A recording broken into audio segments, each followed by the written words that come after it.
The Peter Schiff Show.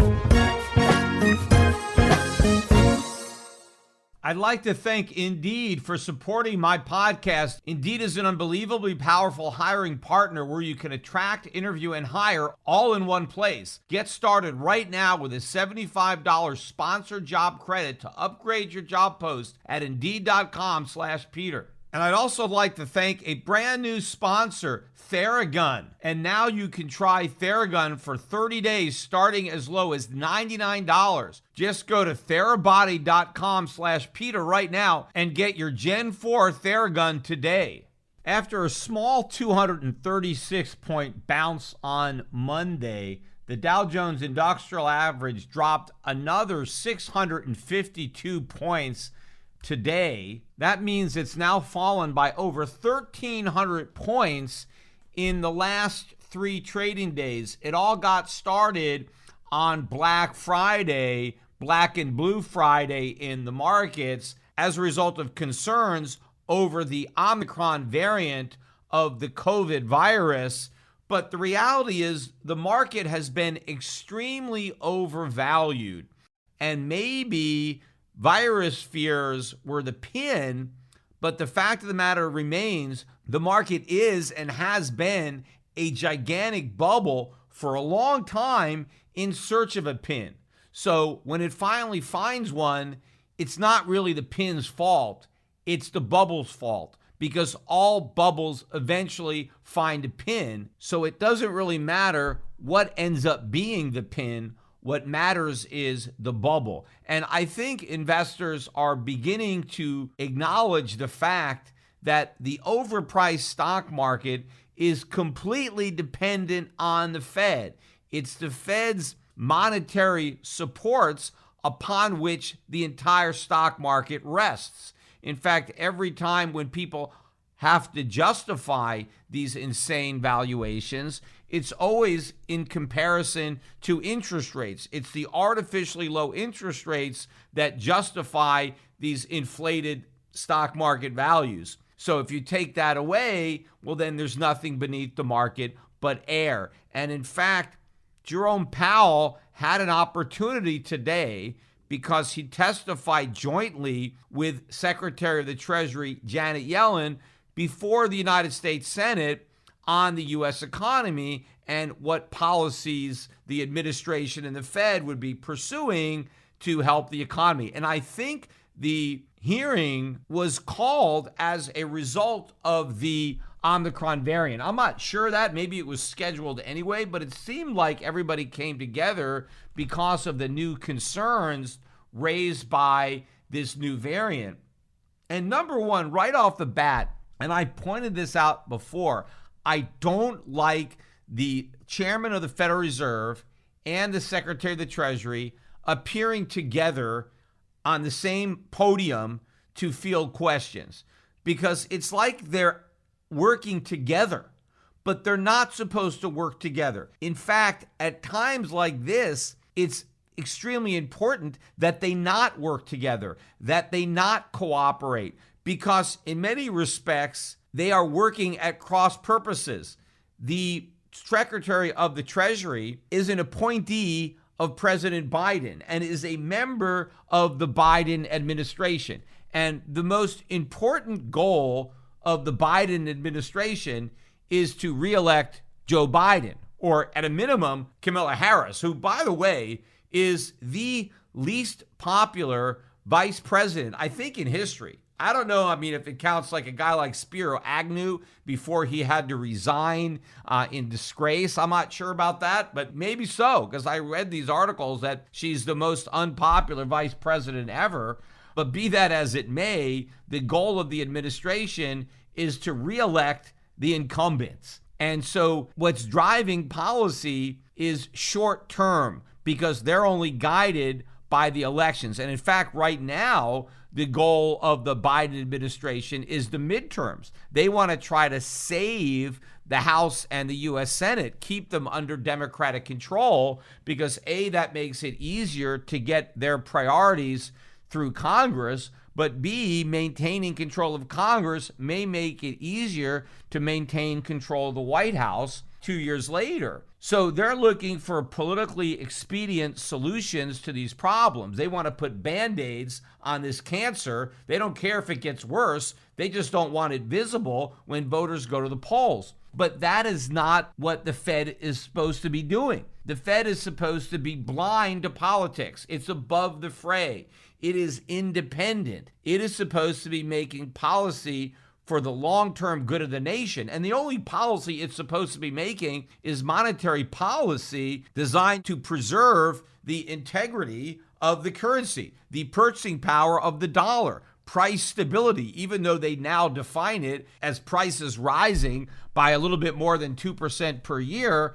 In theory, that's supposed to be their goal, not to reelect whoever happens to be in the White House or whoever happens to be in Congress. So when you're at a situation like this, you don't want cooperation between the Fed and the administration. You want the Fed to act as a brake against policies that the administration would otherwise pursue for its own political interests that are not in the long-term economic interest of the United States. So if they want to stimulate the economy because it's good for their reelection, if they want to spend a bunch of money, it's not up to the Fed to just accommodate that desire. The Fed needs to stay independent, and that's why they should never have these joint press conferences. I mean, if they want to appear independently, if you want to have one day where the Secretary of the Treasury is there taking questions, and you want to have another day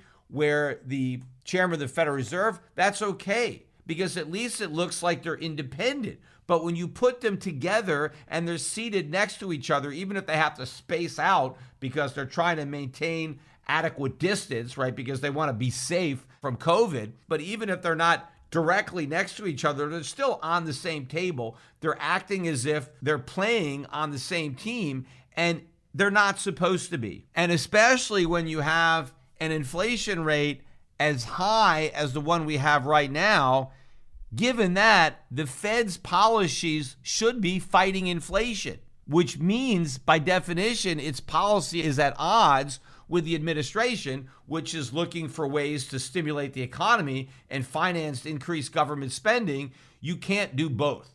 And that's why this is not a good sign.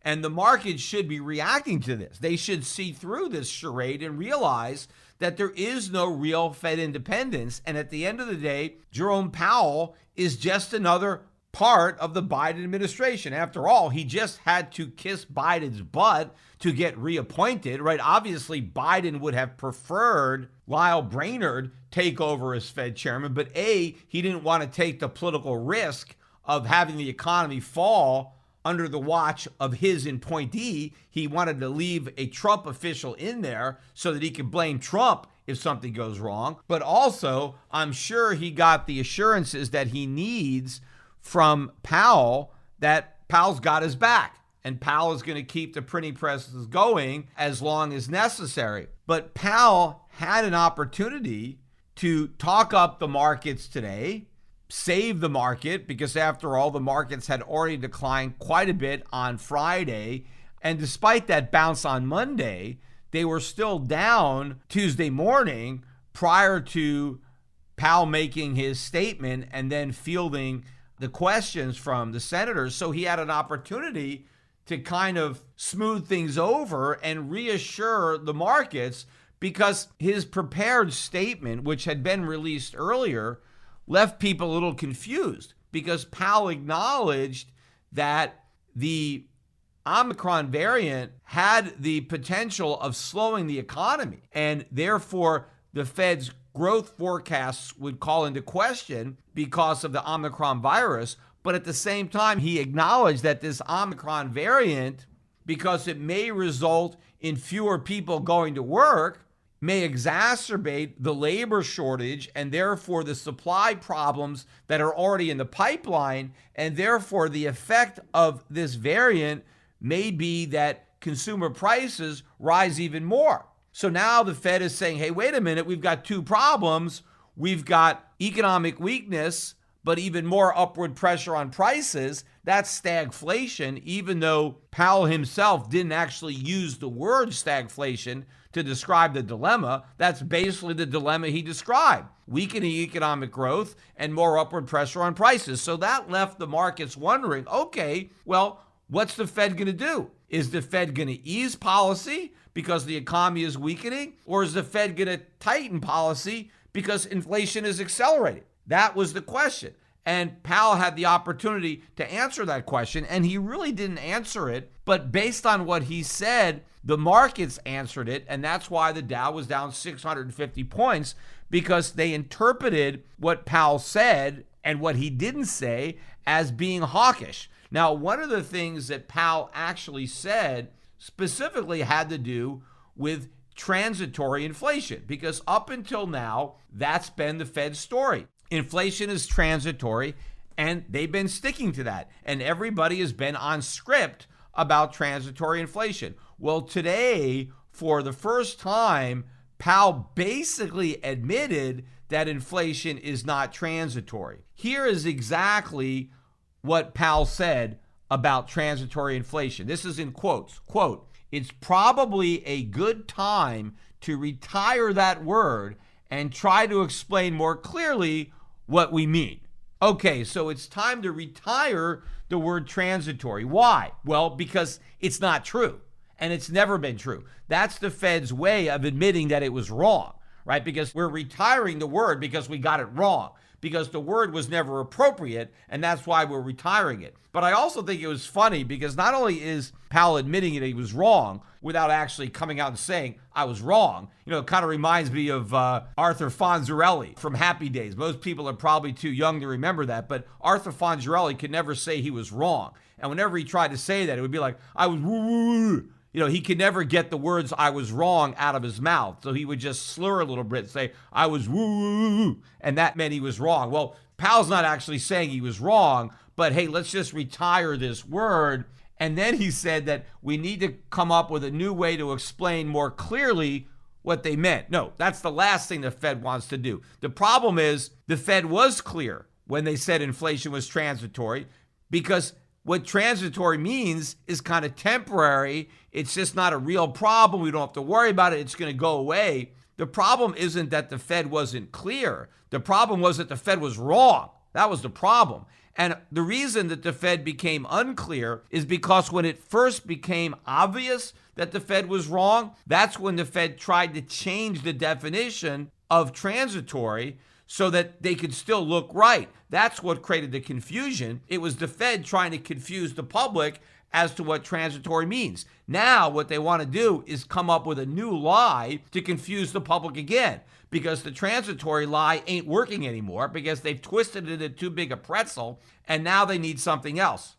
Between funding, marketing, operations, and product, being a founder means you have to wear a lot of hats. Let Indeed take the recruiting and hiring hat off your head so you can better focus on more pressing matters. Indeed is the perfect hiring partner that gets you what you really need: a short list of quality candidates as fast as possible. With Indeed, you can attract, interview, and hire all in one place. So don't struggle on your own to find quality candidates. Let Indeed help you hire the right people right now. Indeed partners with you on every step of the hiring process, so you can find talent with the skills you need through tools like Indeed Instant Match, assessments, and virtual interviews. Thanks to Indeed's virtual interviews, you can message, schedule, and interview top talent seamlessly all in one place using Indeed. No need to install anything extra. Indeed's virtual interview works right from your browser.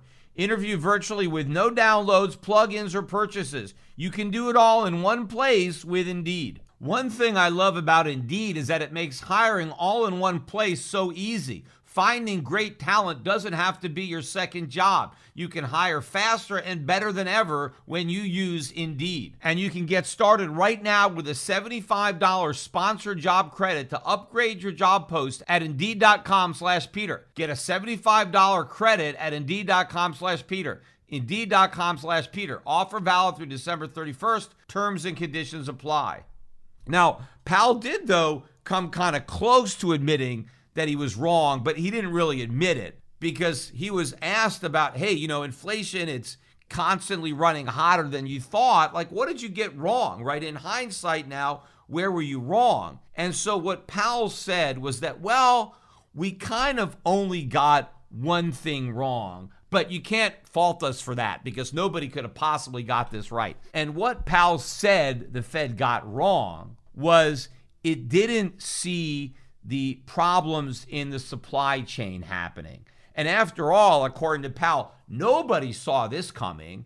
And it certainly wasn't in any of our models, because how could you model something as crazy as supply chain bottlenecks and shortages? So since nobody could have possibly known that this was going to happen, well, clearly, since our models didn't incorporate something that nobody could have known, well, that's why we were wrong in thinking inflation was transitory, because, you had this unknown thing out of left field nobody could have possibly predicted. So in a way, we really weren't wrong, because, we're not gods, right? We can't just see into the future. We don't have a crystal ball, right? So you can't expect us to do the impossible and foresee something that nobody could possibly even imagine. So, but for that, we got everything right about inflation, but, you can't hold us responsible for something like this, which is so laughable because it's not the only thing the Fed got wrong. The Fed got a lot more wrong than supply. In fact, what it really got wrong was demand, right? Because this is not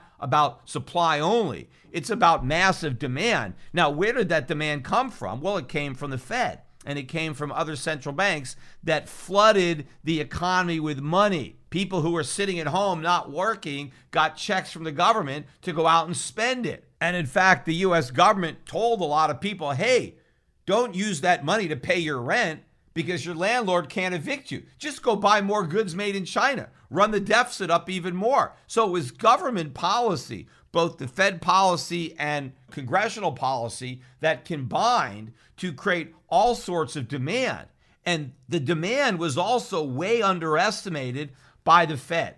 But getting back to supply, to say that these supply shortages were something that nobody foresaw and that nobody could have possibly have foreseen because it's so out of left field, it's so crazy that nobody could have possibly predicted it, is a farce on its own, because it wasn't impossible to have figured this out in advance. In fact, it was impossible not to have seen this coming. This was the most obvious problem, and how the Fed could have missed it is beyond me, which makes me think they didn't miss it. They're just lying now and pretending they didn't see it because they can't possibly have been so blind. I described this supply problem precisely from day one. You go back and you listen to my podcasts from March of 2020, right?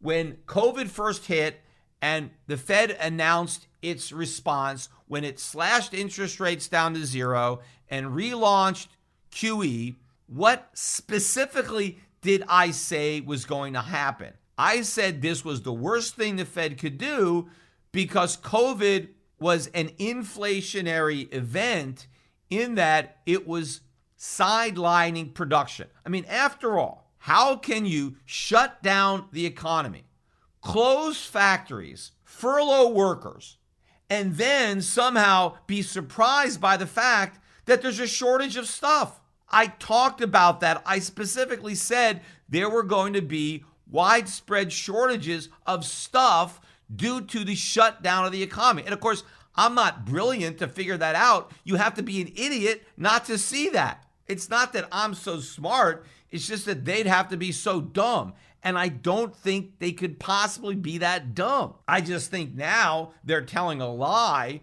to try to explain why they got inflation wrong by trying to claim that they really didn't get it wrong, that it was only because of this crazy thing that nobody could have possibly seen coming, when anybody with even a small amount of common sense would have seen it coming. My policy prescription at the time, what I said the correct monetary policy would have been back in March of 2020, was to contract the money supply, the opposite of what the Fed was doing. Why did I say the Fed needed to contract the money supply? Because production was contracting. The economy was generating less output. And if you're producing less stuff, prices are going to go up unless you shrink the quantity of money so that the supply of money goes down along with the supply of goods, which was the original purpose of the Federal Reserve, to provide the economy with an elastic money supply. And that meant a money supply that contracted as the economy contracted and expanded as the economy expanded. But the Fed did the opposite of what it was intended to do. It expanded the money supply into a contracting economy, the most boneheaded of all monetary policies. And I described in detail why this was so inflationary, because people were going to have more money to buy less stuff. And so the only thing that could happen is the price of that stuff would go up. So to say that nobody could have seen this coming, right, is disingenuous at best, but an outright lie at worst. But what the markets really should be asking, or investors, is if the Fed got this wrong, which they clearly did, what else are they getting wrong? And of course, remember, one of the reasons I said from the beginning that the Fed was wrong about inflation being transitory, I said it's the same way they were wrong about the subprime problems being contained. I said inflation was as transitory as subprime was contained. And I was right again. Of course, I was right in real time when the Fed was saying subprime was contained, and I said it wasn't. I said subprime was the tip of a huge iceberg, and that's exactly what it was. Well, I've been saying the same thing about inflation, that the inflation that we've seen thus far is not only not transitory, but the tip of an inflation iceberg. And the Fed still doesn't acknowledge the existence of that iceberg. But because Powell uttered these words, because he said we need to retire the word transitory, immediately when those words were spoken, the dollar index was down about 70 points. It was a big decline, and it rallied back to positive. Now, it didn't close positive, but it rallied to positive. Gold, which was up about $20 an ounce before Powell made that statement, sold off negative and closed negative. It was down about $10 on the day, more than a $30 reversal in the price of gold, simply because Powell acknowledged that inflation wasn't transitory. In fact, he did more than that. He actually admitted that inflation is widespread, that it has now moved beyond just those few commodities that were linked to the reopening, which of course was a lie when he said it, and I pointed that out. But now he's admitting that it's broader inflation, that the threat is bigger than he thought, and we need to deal with it. And that is what scared the hell out of the markets and caused the sell-off in gold, the bid in the dollar, and the sell-off in the stock market, because the stock market was trying to rally back until those words derailed that rally and sent the market crashing back down to new lows. In fact, gold extended its early morning gains following a much weaker than expected November Chicago PMI. The consensus forecast was for 68.4, which would have matched the prior month, but instead we came out with a number of 61.8, well below the lowest extreme of the consensus range, which was 67. So this much weaker than expected Chicago PMI caused a strong gold market to strengthen further. Now, what the markets don't seem to differentiate is the difference between talking about a problem and actually doing something to solve it. Because it doesn't matter that the Fed acknowledges that inflation is a bigger threat than it thought. What is it going to do about it? How is it going to adjust policy? There's a big difference between talking about a problem and actually doing something to solve the problem.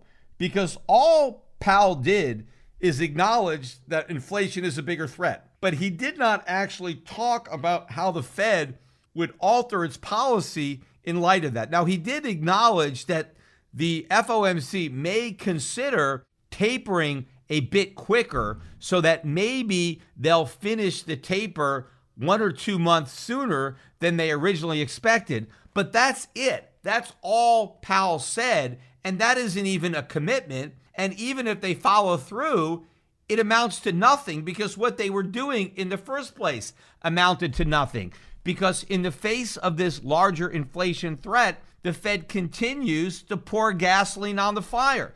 Just because they're pouring a little bit less gasoline doesn't change the nature of what they're doing. You're not going to put out a fire by pouring less gasoline on it. You actually have to start putting it out, and they're not even close to doing that.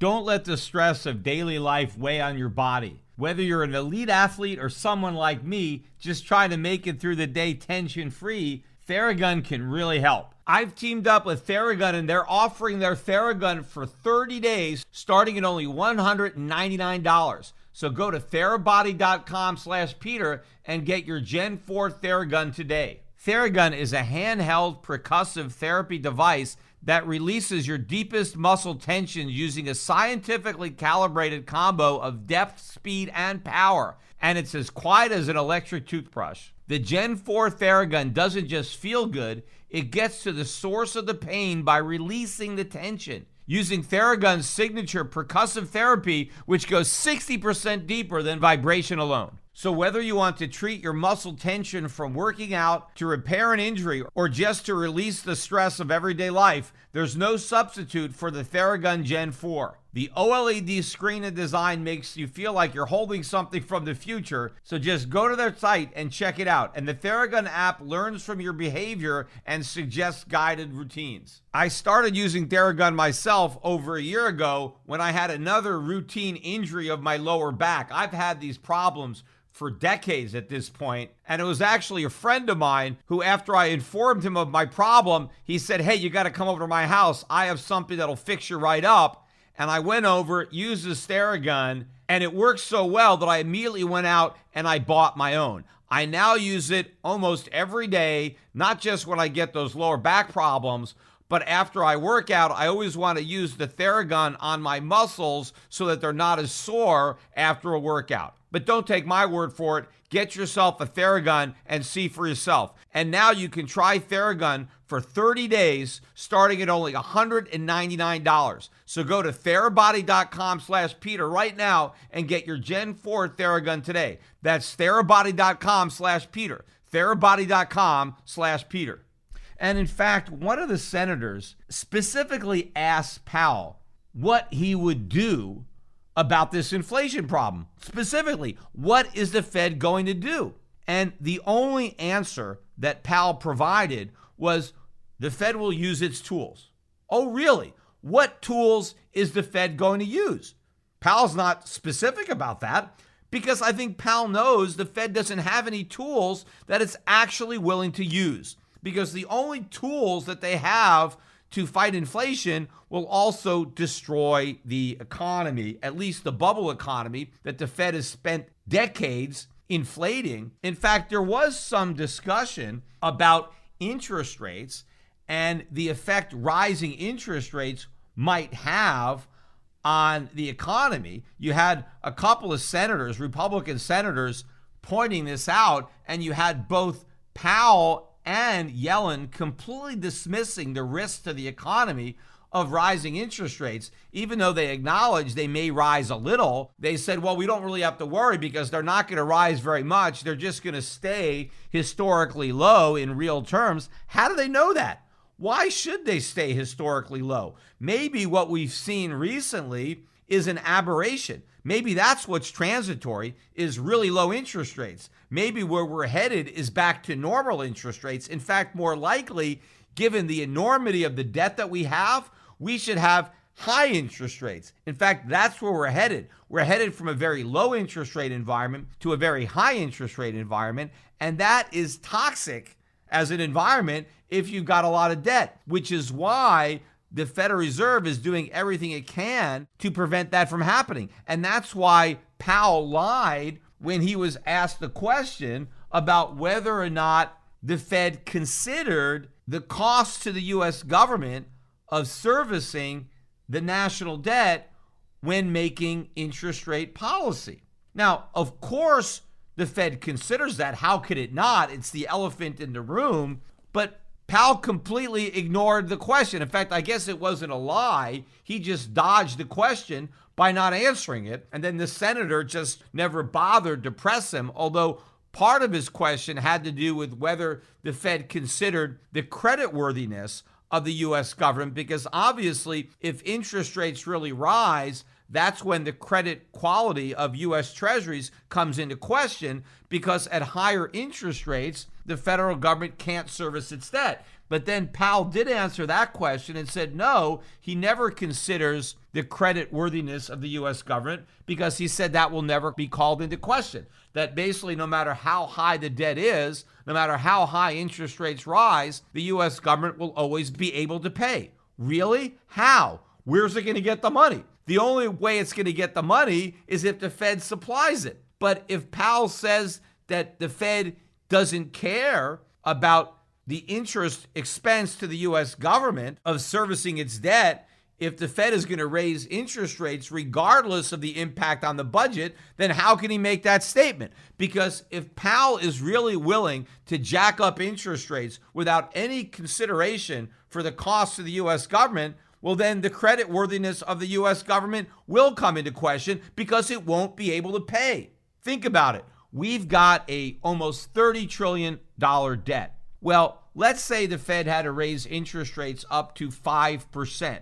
Well, if the Fed had to finance $30 trillion debt with 5% interest rates, that's $1.5 trillion per year just in interest payments on the national debt. That's at least $1 trillion more than it's costing right now, and that's only at 5%. What if the Fed had to go to 10%? Now you're at $3 trillion. But what if in the process of raising interest rates to 10%, we have a massive recession, because everybody has to pay higher interest rates, not just the U.S. government, corporations, Americans, consumers, homeowners. The entire economy would implode beneath the weight of a 10% interest rate. In fact, it would implode beneath the weight of a 5% interest rate. So the government's budget deficits would be skyrocketing.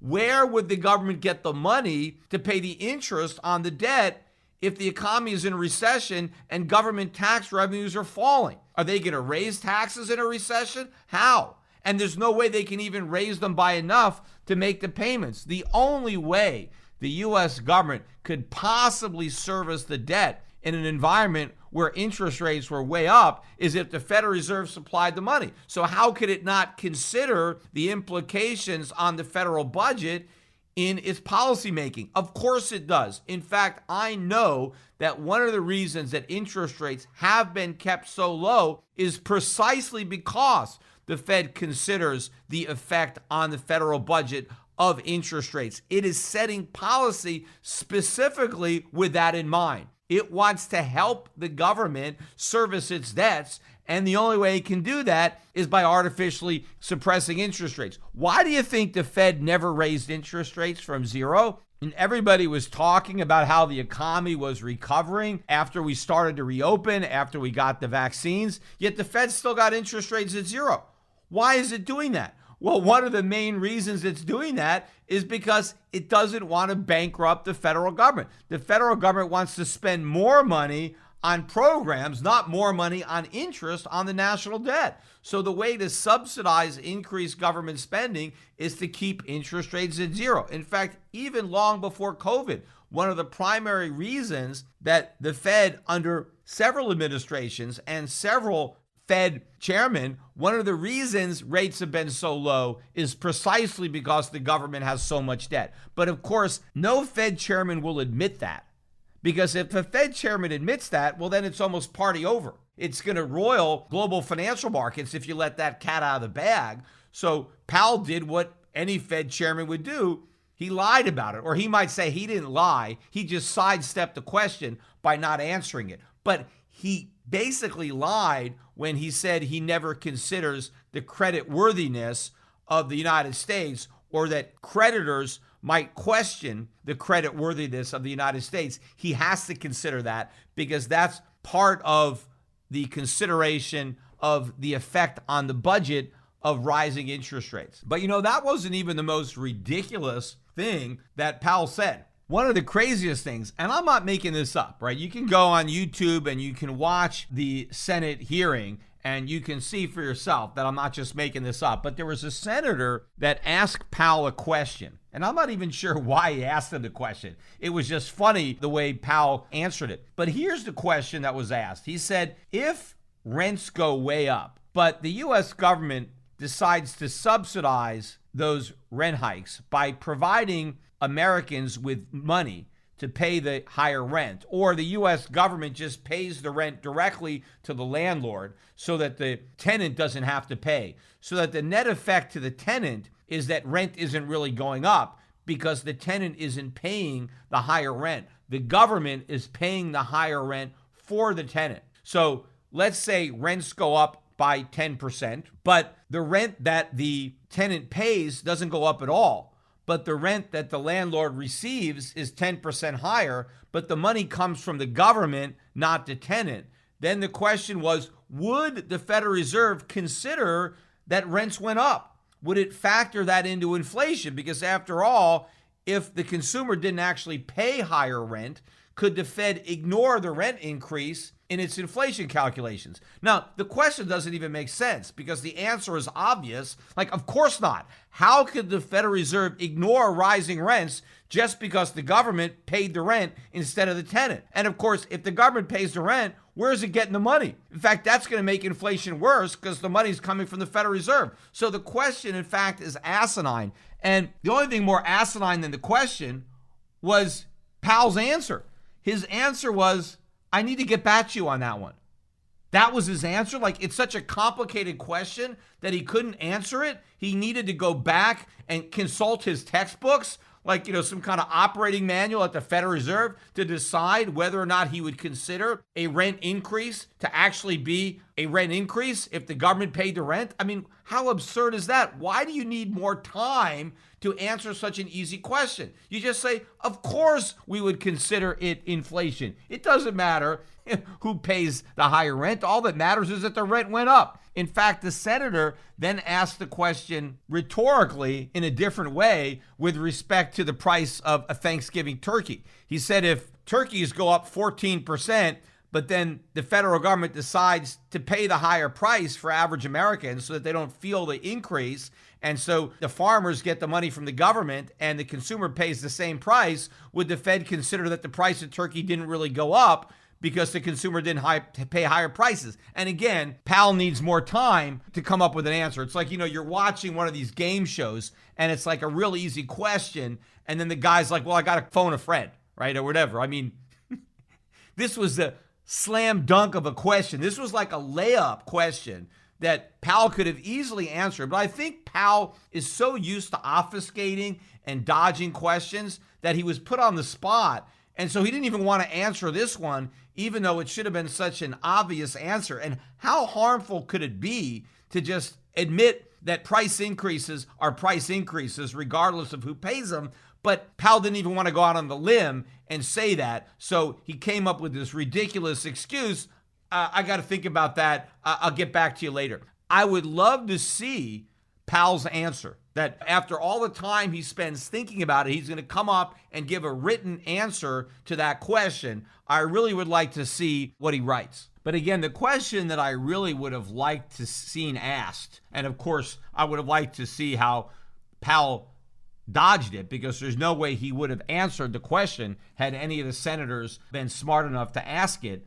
But the real question is, if the economy were to weaken and potentially fall into recession, or maybe the stock market goes into a bear market, but inflation stays at the current level, or maybe even goes higher, will the Fed still fight inflation? Will it use those unnamed tools, right, to fight inflation, or will it ignore inflation and try to stimulate the economy? And in fact, if it chooses to fight inflation, but in so doing, it weakens the economy, it worsens the bear market, will it stop fighting inflation and instead turn its attention to the economy and the market? Or will it keep fighting inflation oblivious to the effects, or regardless of the effects that it might have on the economy or the stock market? Somebody's got to ask that question, because I'd really like to see how Powell gets out of answering it, although he could just ignore it. I mean, that's generally what they do. The harder the question is, the less likely it is that it's going to get answered. And if you can't answer it, you just completely ignore it, like you pretend that it wasn't even asked. In fact, the irony, too, of a lot of this is a lot of people now are concerned that the Fed may, in fact, fight inflation simply because it indicated that it's a threat, even though it's really given no indication that it's actually going to fight it, but it's pretending that it will. And now the market is starting to sell off because people are afraid that the Fed is going to stop propping up the market. The reality is, though, the more the market goes down because people are afraid the Fed's not going to be there, the more likely it is that the Fed will be there, because the Fed believes that the market is a leading indicator of the economy. The Fed believes in the wealth effect. They believe you grow the economy by creating stock market wealth because that leads to more spending. Well, the corollary to that is if the stock market goes down, well, then you get less wealth and you get less spending, and the Fed doesn't want that. But the reality is, if the economy is going to relapse into recession, if economic output is going to decline, specifically because of the Omicron variant or whatever, but if fewer people are working and if factories are producing less, we need consumption to decline. That has to happen. The Fed's efforts to stimulate the economy so that the government and consumers can spend more is not only misguided, it's counterproductive. It is harmful to the economy. In fact, I was watching earlier this morning, this is before Powell spoke, an interview with Ray Dalio on CNBC. And he was out there promoting his new book. I forget the name of it, and I haven't read it. But he was talking about central bank policy responses to pandemics and how they may respond to this Omicron variant. And he specifically said that the playbook for central banks is to print more money. That whenever we have a pandemic or this type of economic event, the central banks are going to continue to respond using the same playbook, which is print more money. And he mentioned that the policy would not work in raising living standards. That, in other words, by printing money as the economy is weakening, the additional money is not going to make anything better. That's what he meant when he said it's not going to raise living standards, because living standards are falling in the recession as the economy is in lockdown. The standard of living is falling, and he acknowledged that central banks' policy of printing more money will do nothing to raise those living standards. What he did say that the policy will do instead of raising living standards was raise prices, which is true. So basically what Dalio was saying was that the only thing central banks will achieve in raising by printing more money during a pandemic is consumer prices. So all we're going to get from their efforts is inflation, which is true. But then it surprised me that Dalio didn't have any critical words to say about central banks in general, or the Fed in particular, for pursuing this policy. In fact, he seemed to excuse it. Like, hey, this is what they're going to do. And almost like, well, they need to do it. They have no other choice. They're going to do it. The problem is it's not going to help. It's just going to cause prices to go up. They don't need to do it. Criticize it. And it's not like it just causes prices to go up. It actually worsens the problem. And I said this from the beginning. The minute we got the Fed's policy response and Congress to COVID, I said from the beginning that the Fed's cure was going to be worse than the COVID disease as far as from an economic perspective. And I've already been proven right. And we've just seen the tip of this iceberg as far as how much damage this policy has done. Dalio needs to criticize the Fed for this policy, because it's not just a push. It's not like, okay, we're going to get more money, but prices are going to go up. It is doing severe damage to the economy. Not just that prices are going up. It is screwing up the market mechanisms that need to play out during these time periods. When production declines, consumption needs to decline. If it doesn't, you are creating bigger problems in the economy. And I know what's ultimately going to follow as a result of this. We're going to get price controls. They're coming, because how else are they going to deal with it? The politicians are going to blame greedy corporations or whoever it is for these price increases, and then they're going to try to have ways of insulating the consumer from those higher prices, either by controlling the price or providing subsidies, and that will do even more damage to the economy. Because when goods are in scarce supply, you want the market to ration those goods through the price mechanism so that people that really need the goods and have a viable economic interest in those goods, they'll get them and they'll pay higher prices. And other people that don't have as strong a need, they will cut back. They will economize and they will use less because the price has gone up, and you'll get the most efficient allocation of those scarce resources. But when the government insulates consumers from the consequences of higher prices and therefore nobody cuts back, then the people who really need the energy don't get it. And the economy is worse as a result. So all this is coming. All these policies are misguided. Guys like Dalio, who have a much bigger soapbox than I do, need to speak out against this policy. They can't just excuse the central banks, make excuses for them. They need to call them out. This is misguided. This is harmful. This needs to stop. He can't simply say, hey, this is going to be the way we're going to respond to pandemics. He needs to say, this is the wrong way to respond to a pandemic. Yes, the central banks may do it, but it is a mistake. It's going to make the economy worse. It should be resisted and specifically articulate why what the Fed is doing is wrong. Because you know what? Dalio knows it. Dalio understands that the Fed is making a mistake. Just have the guts to say it. What is he afraid of? Just tell the truth. I mean, nobody seems to want to tell the truth about anything. I mean, I'm thinking back again about Powell saying that, we didn't have anything in our economic models that suggested that shutting down the economy, closing plants, and furloughing workers would result in supply shortages. You don't need to have that in your economic model. I mean, that just goes without saying. I mean, why model something that is so obvious it doesn't even need a model? Yet, apparently, since it wasn't in the Fed's model, it didn't consider it. Then there was this one senator who went out of his way to point out that African Americans are twice as likely as whites not to go back to the workforce because of lack of childcare. Now, of course, this is irrelevant to Powell because there's nothing the Federal Reserve can actually do about the lack of childcare. But he then addressed his question to Powell by saying, hey, what are you guys doing about getting more diversification at the FOMC? Meaning that, hey, we have this problem that African Americans have with getting childcare.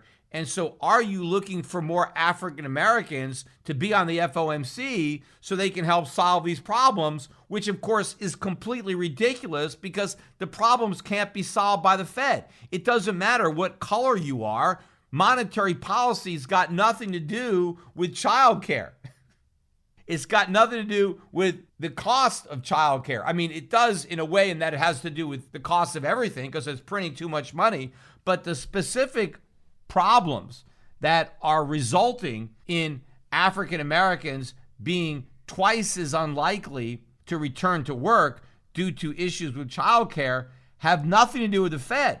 They have everything to do with the government. Yet the question wasn't addressed to the Secretary of the Treasury, who, again, that's not her problem either. She's the Secretary of the Treasury. She doesn't make policy that affects these issues. The question had absolutely no place at the hearing, yet this senator felt that he needed to make it, right? To show his constituents, he must have a number of African-American constituents that he cares about their issues because he wants to make sure that there are more African-Americans on the Federal Reserve because supposedly the white people who are there are just refusing to do their jobs because they don't care about the African-Americans. And if we only had more African-Americans at the Fed, well, then the Federal Reserve can solve the problem of inadequate child care for African-Americans, which is ridiculous. It doesn't matter how much you care about African-Americans or what color you happen to be yourself. There's nothing you can do about it. But for some reason, senators believe that every problem in the country can be solved by the Fed, even the problems that are created by the government. What that senator needs to be considering is what he can do as a senator to solve this problem. Or more importantly, what is the Senate already doing to cause this problem, and what policies that have been done can be undone, right? Don't blame the problem on the Fed. It's not the Fed's fault. And don't demand that the Fed solve it when the problem is your fault and you're the one that needs to solve it, but you refuse to do so because you want to scapegoat the Fed. And you're scapegoating the Fed because there's not enough African Americans on the FOMC, as if that would actually make a difference. I want to finish up the podcast, though, by talking a little bit about what Janet Yellen had to say, because I've spent the entire podcast talking about Jerome Powell, and I didn't really talk at all about Yellen. And one of the questions that was directed to Yellen that I want to discuss had to do with the Biden administration's proposal that is included in the Build Back Better bill that is supported by the Treasury Secretary, is this new power that the IRS is being given over banks. And initially, it was proposed that any transaction of $600 or more would be reported. And there was a lot of backlash about that, so they changed it. But the way they changed it, I think, is actually even worse. The way the legislation now reads is that any account that has over $10,000 of total transactions over a calendar year, that the bank needs to report to the IRS all of the transactions in detail that occurred in that account. Now think about that. The bank account needs to only have $10,000 in total transactions. I mean, basically, anybody who has a full-time job, even if you're working at minimum wage, and you take your paychecks and you deposit those paychecks into your bank account, you are automatically going to have over $10,000 in transactions, which means every single transaction is going to be reported to the IRS. Now, first of all, how much is this going to cost the banks to comply with this rule? It's going to cost a fortune, and what that means is small accounts are going to have to be charged much higher fees in order to have bank accounts. And as a result, a lot more people are going to become unbanked, because the cost of having a bank account is going to be so high because it's so expensive for the banks to comply that a lot of people are just not going to have accounts. And of course, a lot of smaller banks will not even be able to comply, and so they'll just go out of business, which means the larger banks will have less competition, and it'll be even easier for them to make their increased prices stick, because their customers will have fewer choices to go to other banks. So this is going to drive up the cost dramatically of banking. But this particular senator called out Janet Yellen and said, look, why are you doing this? Why does the IRS need information on transactions from people who are making minimum wage? You're saying that you want to go after the billionaires and the millionaires, right? You want to get the money from these wealthy tax cheats. Do you really need information on the accounts of low-income workers?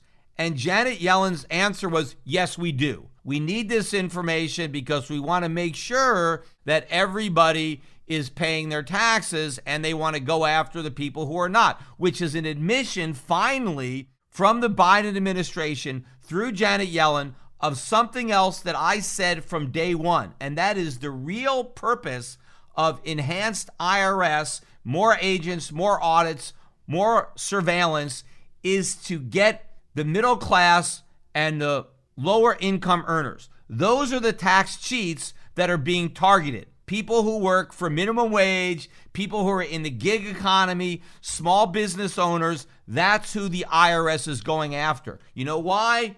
Because that's where the money is. Again, like Willie Sutton, why do you rob banks? Because that's where the money is.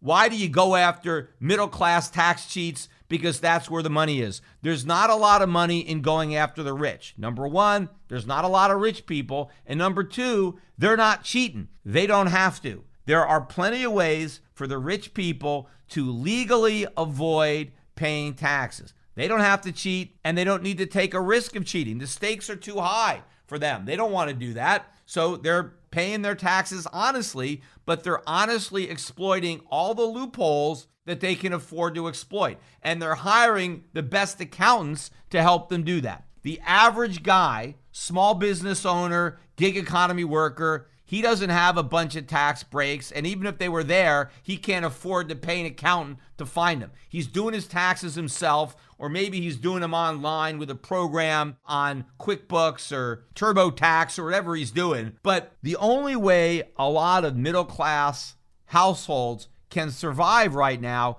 is by cheating on their taxes, right? Because they don't have any legal ways to minimize their taxes, so they go the dishonest route, right? They have income that they don't report.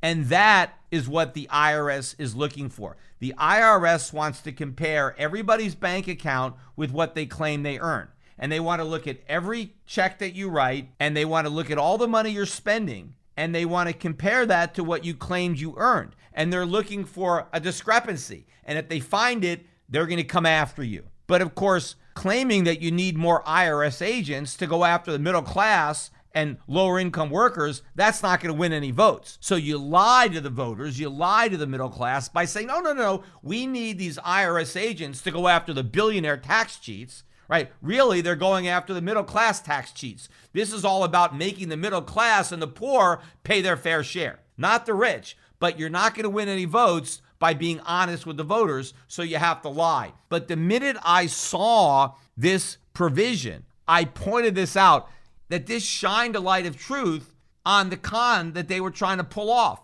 because there is no way that they need this added information to go after the billionaires. They only need it to go after middle class, small business owners, gig economy workers who are underreporting their income. But just to wrap this podcast up, though, I think that the sell-off that we had today in gold and the rally that we had in the dollar, even though the dollar index still closed down, it was way off the lows. Dollar index was down about 0.4. It was down twice as much before Powell acknowledged his error and the larger threat of inflation and buried the transitory narrative once and for all. But I think that is yet another opportunity to buy gold, sell the dollar, buy the mining stocks. The idea that the Fed is actually going to fight inflation is a farce. It's not going to fight inflation. It's going to create more inflation, because that is the only choice that is viable politically to the Fed.